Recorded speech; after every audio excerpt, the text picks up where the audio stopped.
Salute, salute, salute. What's happening, everybody out there, man? Nocturnal Thoughts. I want to talk about Creed 3. Um, is Creed 3 a must see?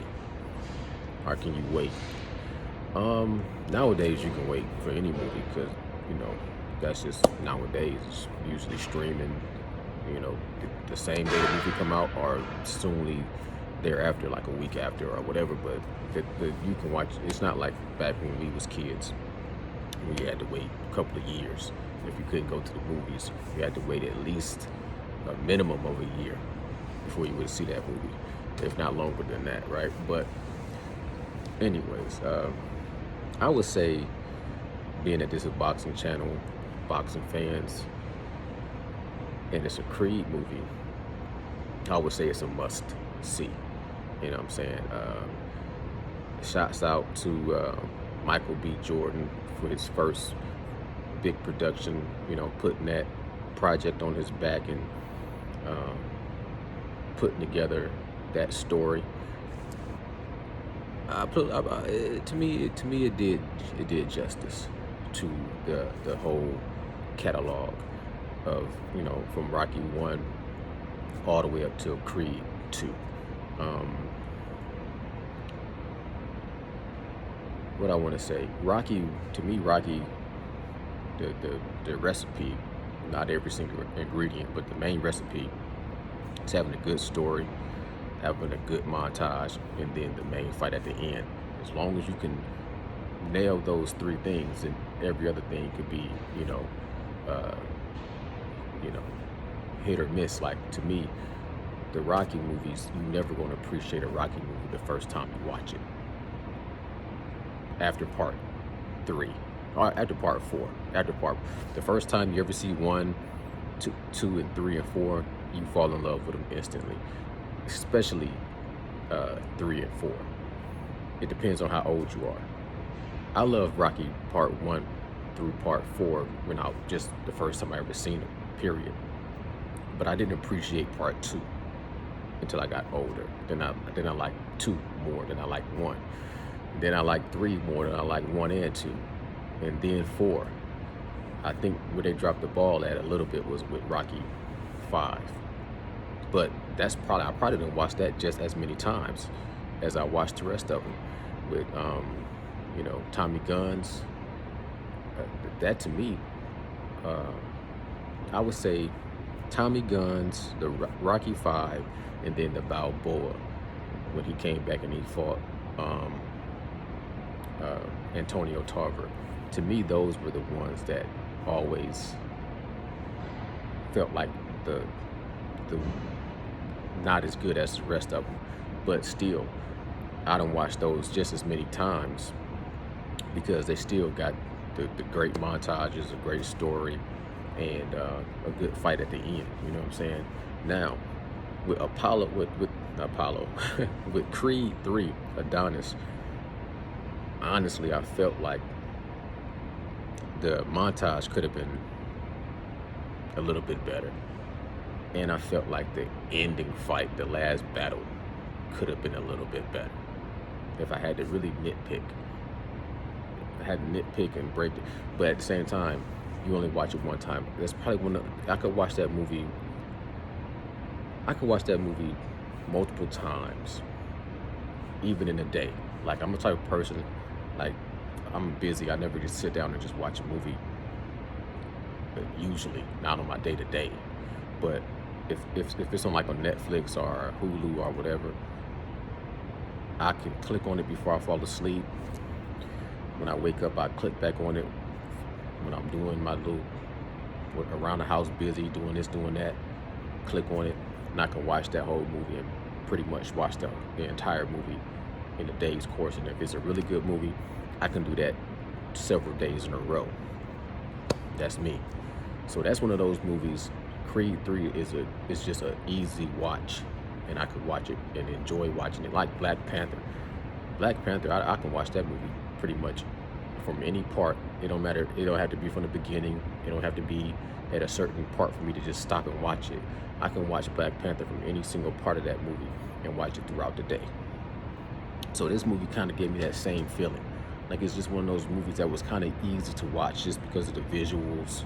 Uh, you know what I'm saying? It's anything with boxing, I can watch it anyway.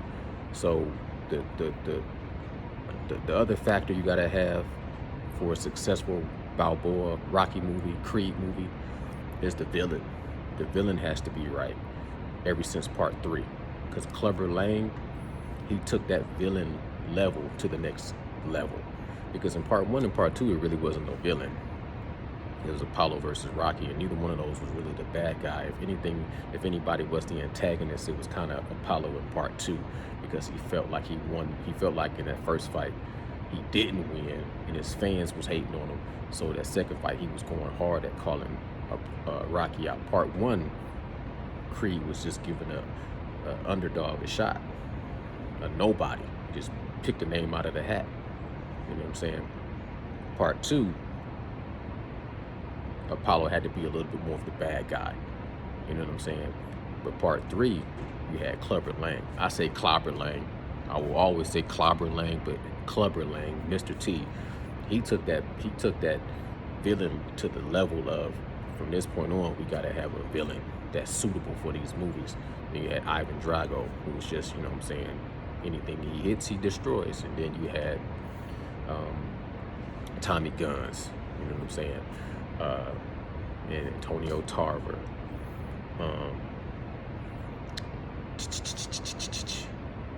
After that, then I think that's when it went into the Creed movies, you know. So Creed had to, I think, Tony Bellew, I want to say that's his name. I might be off, but not necessarily a villain. But it didn't have to be a villain because Creed was kind of new on the whole scene. He was fighting just based off his name alone. Then in part two, they redid the Drago situation and brought back Drago's son. We all know how that go. But part three was like, we got to tell a new story. We can't just carbon copy the Rocky. But they did throw enough homage. They did throw enough, you know what I'm saying, reminders and clips and Easter eggs and little things in there to find that's going to pay tribute to the Rocky. You know what I'm saying? So anyway, the villain in Creed, Damon, Dame. I thought his character was it was a unique, it was a good way to do a villain. And not necessarily do a villain. You know, make a good guy a bad guy. That's a bad guy. That's a good guy. You know, a frenemy. It was like the same thing like Killmonger, pretty much. Killmonger to Black Panther was like, he's a bad guy, but he's a good guy. Really, if you scratch below the surface, he really, you know what I'm saying? He really is it's like one of those things where he got a dynamic to him. So you just not just like Clubber Lang wasn't really no dynamic to him at all. He just was a all and out, you know, villain. He had no other side to him besides villain. Like even Ivan Drago really at that point in time was just villain. He had no other dynamic. I mean, if he dies, he dies. You know what I mean? So when they did this Damon, he had already kind of had a story to where you could tell a lot of people was gonna relate to him off the rip. You know what I'm saying? And it really, the only thing, like if I was to nitpick, and I'm gonna get out the way, I don't want to make this video long. I could make this video very long, but I'm not gonna do that. The only thing I didn't like a little bit for me was that the bad guy was wearing the black and the good guy was wearing the white. And it kind of had that little, you know, basic type of, you know, good versus evil look in the fight. And I thought that they could have did a little bit more of a, like, even though his white wasn't completely white, it had some kind of gray to it. I felt like, man, they could have been both in all black. That would have been dope to me. You know what I'm saying? Or they could have been, to me, it could the color play could have been a little bit different, because I didn't feel like it was like bad guy versus good guy. You know what I'm saying? Um, but it was dope. Like I said, that's a nitpick. That's a little pet peeve for me to pick up on a color scheme, even though I know like there's a lot that goes around a color scheme. But to me, it looked good, but I didn't like it. It looked too good. It looked too perfect. It was like, yo, white versus black. Oh, boom. I'm like, yeah, nah, I would like for them to have it a little bit more different. Like, you know what I'm saying? The black sweater was kind of like a tribute to Mike Tyson. I think Diamond, he kind of studied some boxers. He had a little bit of a Mayweather stutter to his talk. I like that. I like the real fighters they threw in there. Jose Benavidez. It was kind of hard for me to watch a real boxer versus a actor.